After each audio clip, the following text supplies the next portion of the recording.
Hello everyone, welcome to another episode of the Late Winner Show. We have Anshuman, Kshitij, Rohil, and Saurabh joining us for the discussion of the best series where we discuss the central attacking midfielders today. I think we did a short list for Muller, De Bruyne, Fernandes, Alberto, and Marcos Llorente from Atletico. I think we came down to De Bruyne, Muller, and Bruno Fernandes as the top three, where we now will go ahead and discuss and come up with like who is the one, two, three according to our panelists. So welcome, guys. Hopefully, this would probably be the easiest discussion. I feel just on the basis of who we all think that is the best central attacking midfield in the world right now. But let me start with Saurabh this time. Who do you think, in terms of Muller, Fernandez, and De Bruyne? Who do you think? Who do you rank one, two, three in your from your perspective? I think for me, first would be De Bruyne, second would be Muller, third would be Fernandes. Mhm. Uh, I put Fernandes in the list third because I've seen Fernandes mostly at United, and when I talk about Fernandes, it's mostly the calendar year 2020 that has been most successful for him, Mhm. but not the 2020-2021 season. If you see the second part of the season, like from January onwards this year, he has not been very involved in goals or assists with the in the way that he was in the 2020 calendar year. So that's why I put him in third. But I know I'm pretty much sure, not confident, but most of you would be favoring De Bruyne, and lots of you will have to talk about De Bruyne a lot. So let me go ahead and talk about Muller. Uh, so what I've known about Muller is I've been watching him since 2010 World Cup, or a little bit before that only, and he has been very influential for the national team and Bayern Munich as well.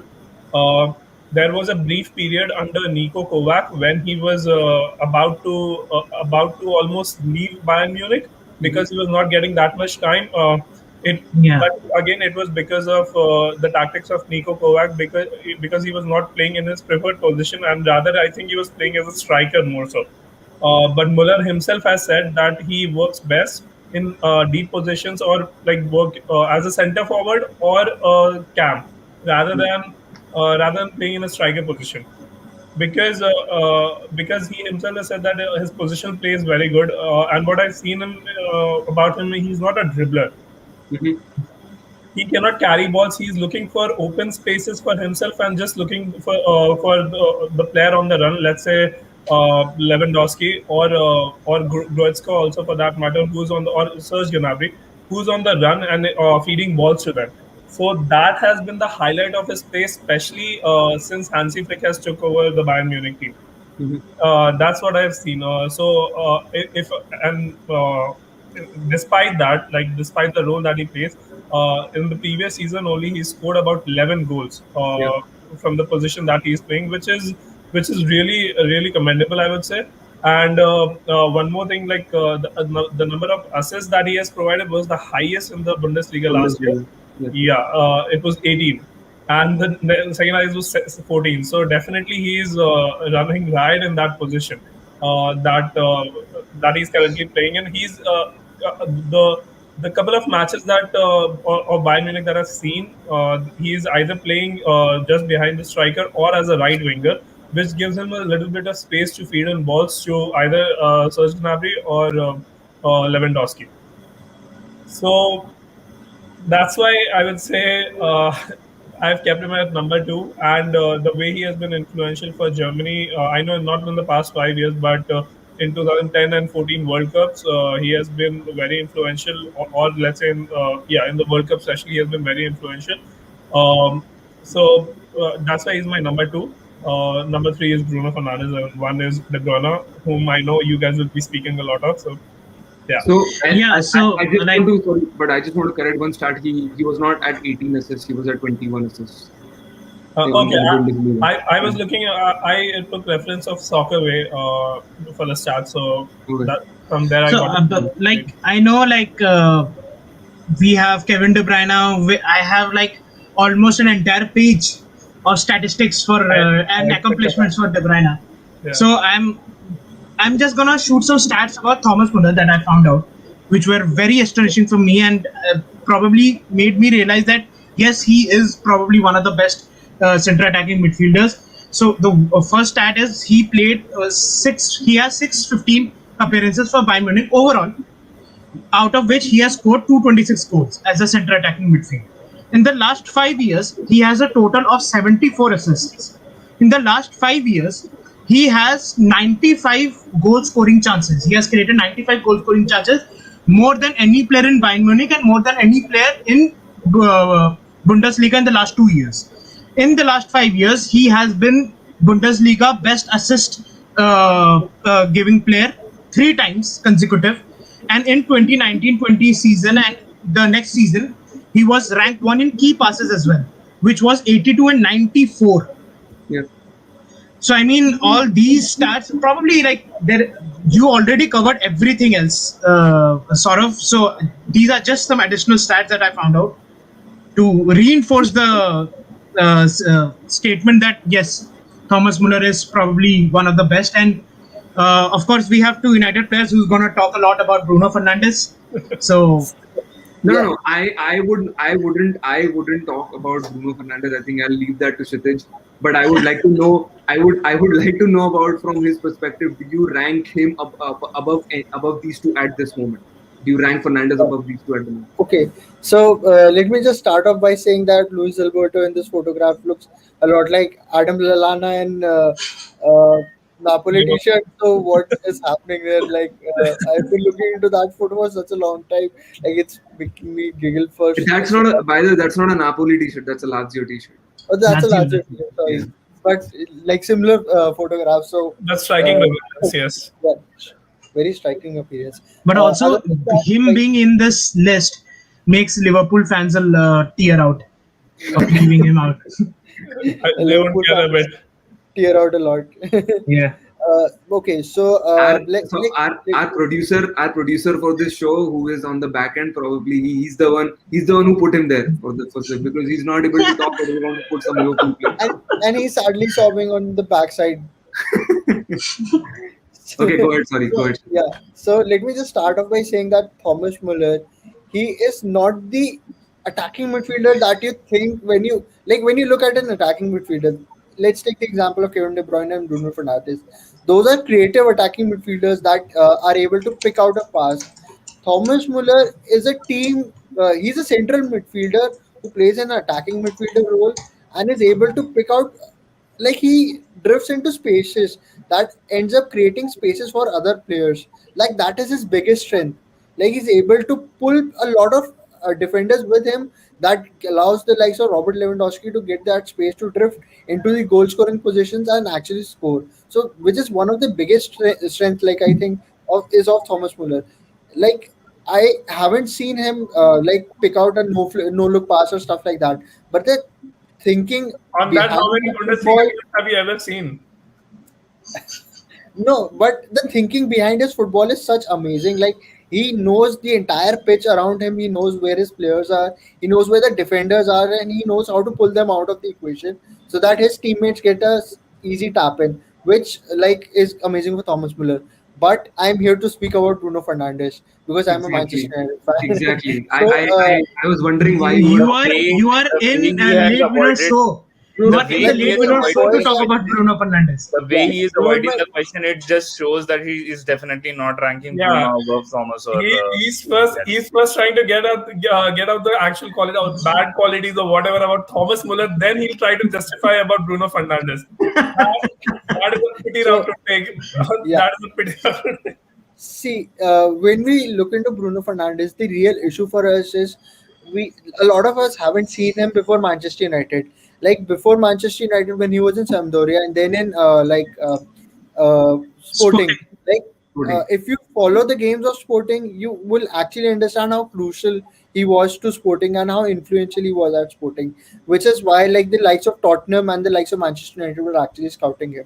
And a lot of people feel that last season, sorry, when he actually came into the January window, if Manchester United went out and bought him in the summer, Manchester United would have actually finished a lot higher or in a better position than they did when we were actually forced to play Europe. Like, sorry, Another false attempt to pacify also Manchester United no, fans. So, but come on. so it is true. Like Kevin De Bruyne is the best central attacking midfielder, but the comparison in just a season that Bruno Fernandes has. So anytime you try to compare the best attacking midfielders in the Premier League, you pick two names: Bruno Fernandes and Kevin De Bruyne. Kevin De Bruyne has been in Manchester City for approximately 3 to 4 years, maybe longer. I'm not so sure. But Bruno Fernandes has been in Manchester United for just a year and a half, and to be able to get to that position in just a year and a half without being actually have like Kevin De Bruyne has experience of playing in the Premier League. He was with Chelsea, although he did not get much chance. Sorry, Anshuman, I know you cry tears when that happens. But Bruno Fernandes came from Portugal, came to Manchester United, and single-handedly like lifted the entire club that was in a gloomy position at that point. Like without him, Ole Gunnar Solskjaer might not have a job right now. So that's the kind of player that Manchester United signed, which is why he's in the top three positions for us, even when we have just seen him for a year and a half, right? And And if he also, continues, I'll just add something. Like Hmm. for me personally, I think his 2018-19 season with Sporting, I think that probably is individually is the best performance that he gave. I think he yes, scored 20 goals, and he yes, gave probably close to what 15 or 16 assists 13, yes, 13 in assists. 13 assists. Okay, now I'm talking about the all competitions like their cups and all everything. That's So I think so. He scored about 27 goals. Sorry, 27 goals goals. and then 16 assists. Yeah, you're right. Wow. I mean, that for a is central attacking midfielder, yeah, exactly. Look, For a look, central we, attacking. we all know. I think that maybe Fernandes is probably going to surpass KDB because I think he has the capability. But until the moment he starts performing in the big matches, which is a big negative for Bruno at this stage. I know he's only had a 1.5 season, which you've correctly pointed out, and there's nothing wrong for a person not performing in the big matches against in the 1.5 seasons he's played. But until he starts performing in those big matches, he starts playing against the big six, which we call in the Premier League. Until that moment, we can't say that he is going to I will be the but you and know the what? I do have a point for that. So it's not only up to that player as well. Like if you swap KDB and Bruno right now between United and City, I think Bruno would again you would say maybe KDB should also perform in the big matches because why yes, it is always up to the manager as well, like how he's tactically setting up the team. He's more defensive. If you've seen the last season, it's more like 0-0 every other team that we played against, right? So it is not always up to Bruno Fernandes. And even if you look at Portugal's performances this Euro, the team has not played in the correct formation that he surpasses in, right? So it is not only up to Bruno. It is not only up to that player that he's not performing in the big match. It's up to the manager that how he tactically set up the team, and now he's not able to do anything. So if you swap, I feel like if you swap KDB and Bruno at this point of time, you'd say the same thing about Kevin De Bruyne. yes. So it's Like not also it's not a these valid point. I players, don't think it's a yeah, valid point. yeah. Also, like everything at Manchester United for the last 1.5 year has went through Bruno Fernandes.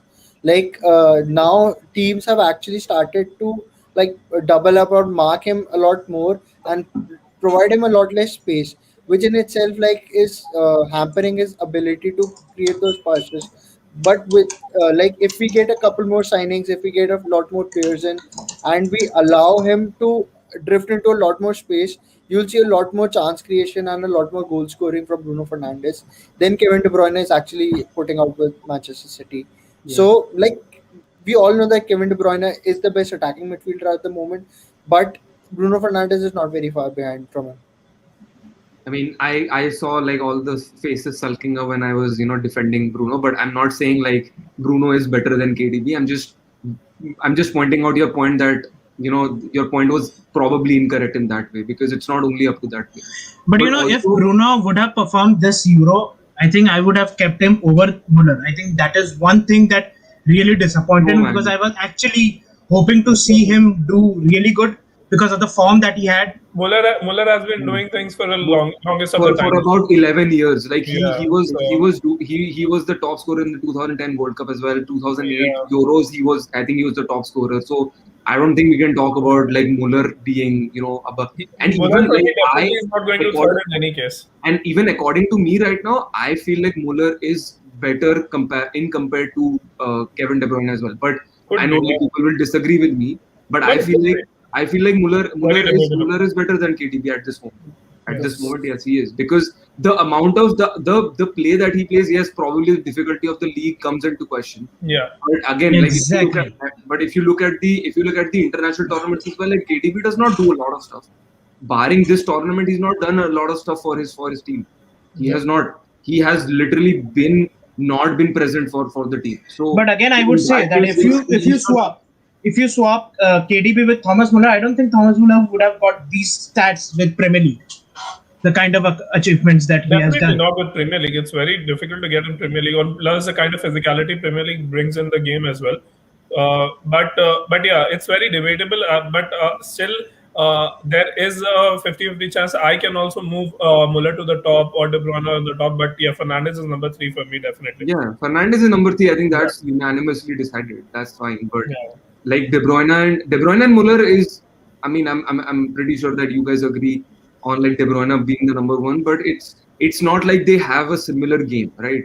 They are Yeah. both central attacking mid, but they have a very different game. Where De Bruyne kind of drops back and provides those delicious balls for those strikers, which obviously City did not play with. right? Which is why I keep De Bruyne over, because he's actually playing that center attacking midfield role. He is How is giving he those playing that passes as central well, midfielder? If he's which we dropping don't. that, then how is he playing that? How is he Sorry. playing that? If he's dropping back into the in the on the pitch, then how is he playing the central attacking? He No, is because playing as center midfield. he does not drop that much deep. He No, he goes does. back He so does. He not does. very That's deep. what I'm saying. He does. He Muller does is not very always in deep. the box. You will not see De Bruyne in the box. The differential quality between De Bruyne and Muller is that De Bruyne has that ability of long crosses that he can across the field that he can do. Muller does not have that.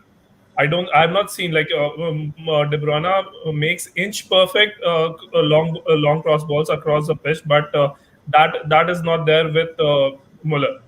I mean, He's trying. I think. See, I know that Muller has a lot of assists this season as well as the previous one, but I don't see him as a playmaker.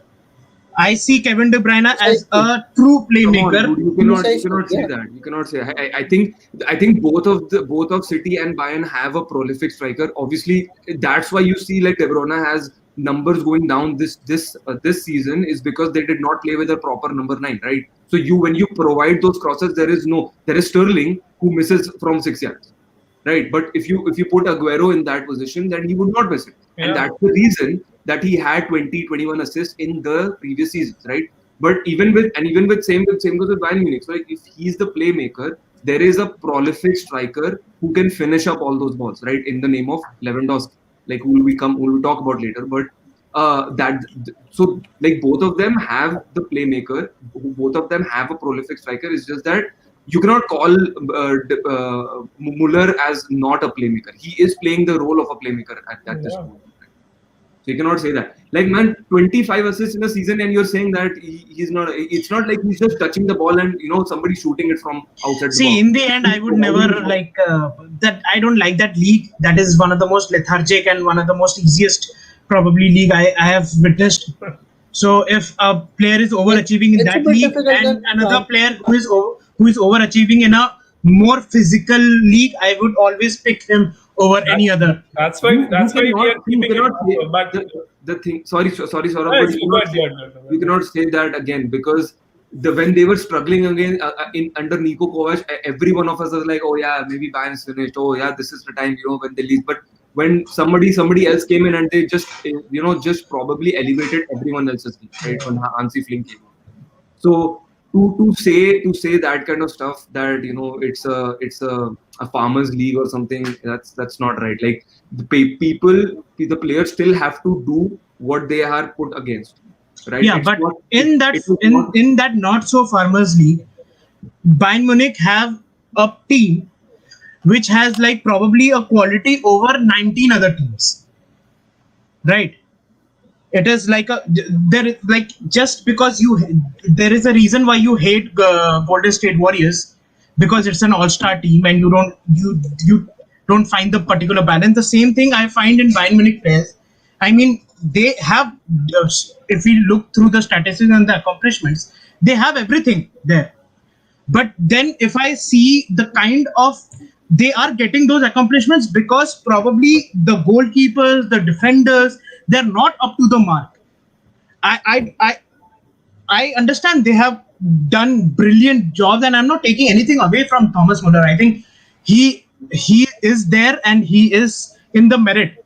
But I'm just stating the fact that probably because of the league, I cannot see Thomas Muller edging over De Bruyne ever. Ever. It's all case of what if, like what if like Muller would have played in Premier League. But I think we should there is a factor that we are taking in about the physicality of the league and everything, the toughness of the league.